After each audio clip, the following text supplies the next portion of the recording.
The other day, I stumbled upon a video on TikTok that particularly caught my interest. Let me see if I have it here. Here it is.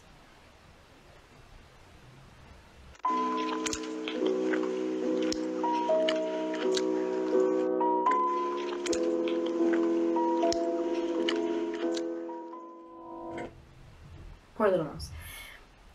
And then I saw another one.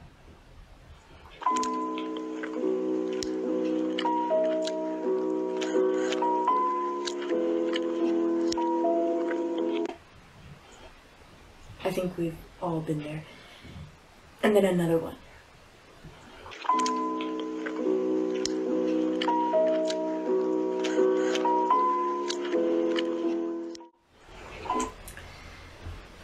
And I asked myself, what does this all mean? I mean, do we all really feel like a small mouse eating a block of cheese under the dim light? Maybe. But I think the topic goes a bit deeper.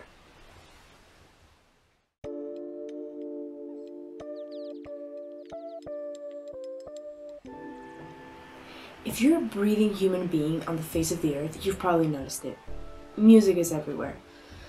Even the most mundane and insignificant aspects of our life have become tainted with music. For some, this may signify an inescapable burden, which silence is practically a luxury, especially in big cities. But for others, in which I include myself, music is what helps you taste all the flavors a moment can truly have. Nice. So, if you're part of the second group of people that simply love music, maybe you can't help but see an image in your head when listening to a song, or similarly, intuit the kind of music that could perfectly accompany a video or a story. If this is something you agree with, this video is for you. And although this video essay is mainly centered around something I saw on TikTok, we're gonna have to venture a little further back, to the time of the Soviet Union, when constructivism was in all its glory.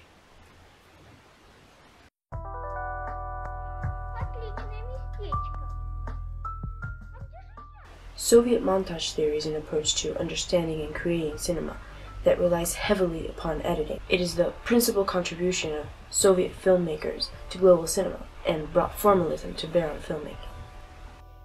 In 1923, Vladimir Lenin and the Bolsheviks took control of the Russian government. What followed was a period of radical change, both socially and economically. Consequently, at this time it was incredibly difficult to find film stock in Russia. So instead, the majority of people were left to study film rather than create it, although there are many original creations that impact cinematic history profoundly. Within this context, the world's first film school was founded, the Moscow Film School. One of the foremost professors and founders, Lev Kuleshov, had become experimenting with new ways of editing film. Many of his students would end up being authors of major constructivist films, such as Pudovkin, Vertov, and of course, Eisenstein. Eisenstein was a well-known Soviet film and theater director, and he was extremely influential during his time, and even up to our days, especially for his editing techniques, which he had a refined understanding of. He understood montage as the nerve of cinema, and he marked that to determine the nature of montage is to solve the specific problem of cinema.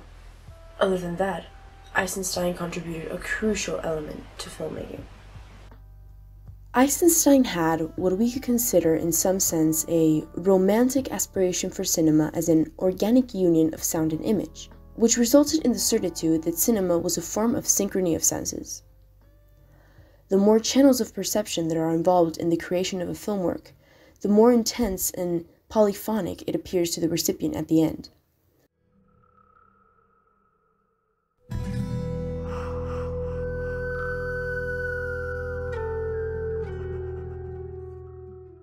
In the theory of the vertical montage and its application, Eisenstein's primary concern was a simultaneous coordination between visual and sound strips, what he called vertical splices, in contrast to horizontal composition of pieces in a silent film. Eisenstein concludes that one and the same motif can be realized by different elements of the film, whereas the polyphony of different voices is to be subordinated to a principal idea. The simplest audiovisual montage, he notes, is based on rhythm. Shots cut and edited together to the rhythm of the music on the parallel soundtrack.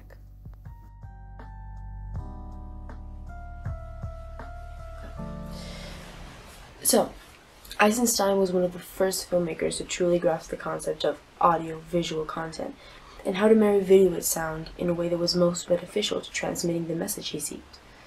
This particular way of captivating our senses is known as synesthesia. Alongside creating his own personal theories, Eisenstein picked up on many ideas when reading Jean Dudin's in L'Art de la Geste. Dudin believed in an extraordinary unity and an intimate correspondence of all sensible expressions, known under the name of synesthesia.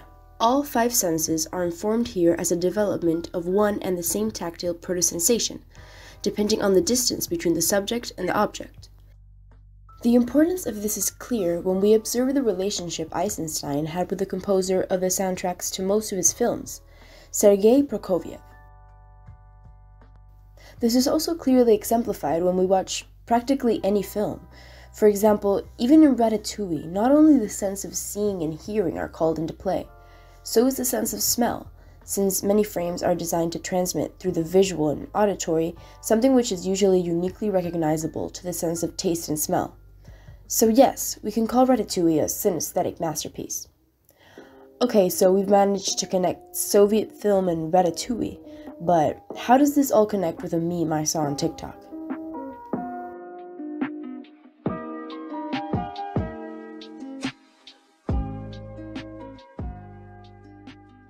According to Michael Chan, the most widespread function of sound in the moving image media is to bridge the flow of images together, bridge the gap between visual breaks, and bring unity through atmosphere. As a framework that seems to contain the image, a heard space in which the scene bathes. In this way, film music can serve to enhance the on-screen action, providing evocative clues, and also describing or characterizing a particular person or act in the story, through what we would call leitmotifs. Okay, so this all sounds great and all, but this can't be the only way for a filmmaker to connect with an audience, right? Well, of course not. There are tons of other ways. But this is where another similarity with Soviet film comes into play. Any aggressive moment in theater, understood as any element of it that subjects the audience to emotional or psychological influence, verified by experience and mathematically calculated to produce specific emotional shocks in the spectator in their proper order within the whole. These shocks provide the only opportunity of perceiving the ideological aspect of what is being shown, the final ideological conclusion. In this approach, the audience is raw material which is processed by the theater, like a factory which molds the basic audience material into the correct ideological shape or product. Does this sound familiar? I think it's because it's similar to the function of the TikTok algorithm, which basically just analyzes how long you stay watching a content without scrolling away, and whether you like it or not, and a bunch of other methods, just to basically know who you are, what you like, and what to recommend you so you can stay on the app longer. This also resonates with the concept of identifications, which we could connect with Lacan and the mirror stage, but what really matters is that it connects again with Soviet film with what they knew as the collective character, which is a fundamental part of how we produce audiovisual media.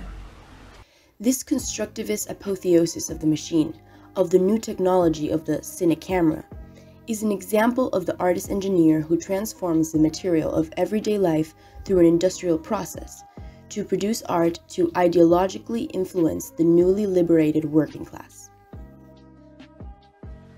Okay, so TikToks and films have more similarities than we would have initially thought, but what are the differences? Because there's gotta be them. Well, beginning with the difference in duration between these two contents. In TikTok, you are the writer, director, producer, and editor of that content, much like this video.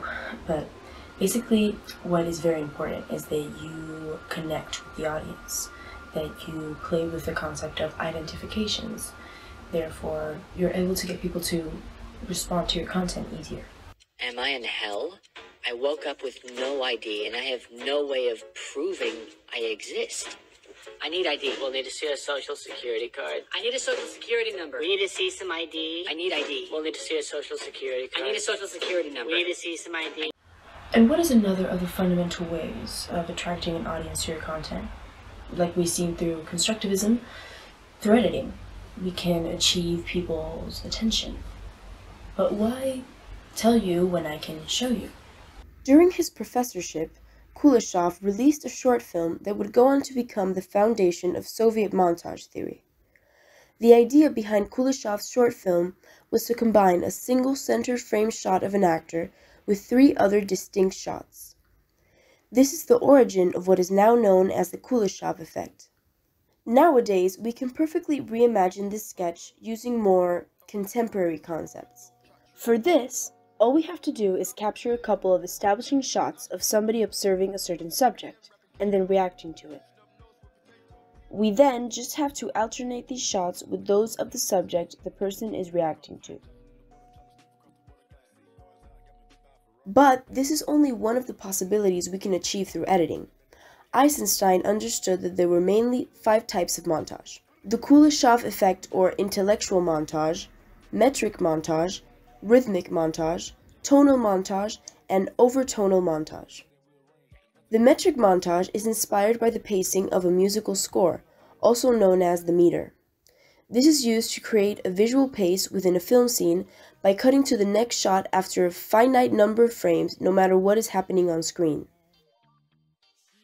The tonal montage is the use of 2 or more shots that support one another and build a theme, quite to the opposite effect of the intellectual montage. As the name implies, the tonal montage helps to establish the tone of a scene through editing shots together that have the same thematic aim.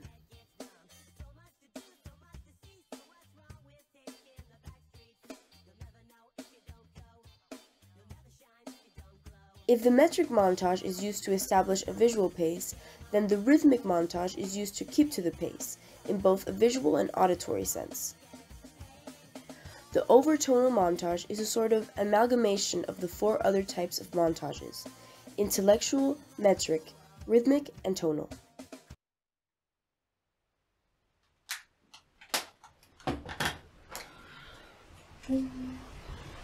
Oh, you're back.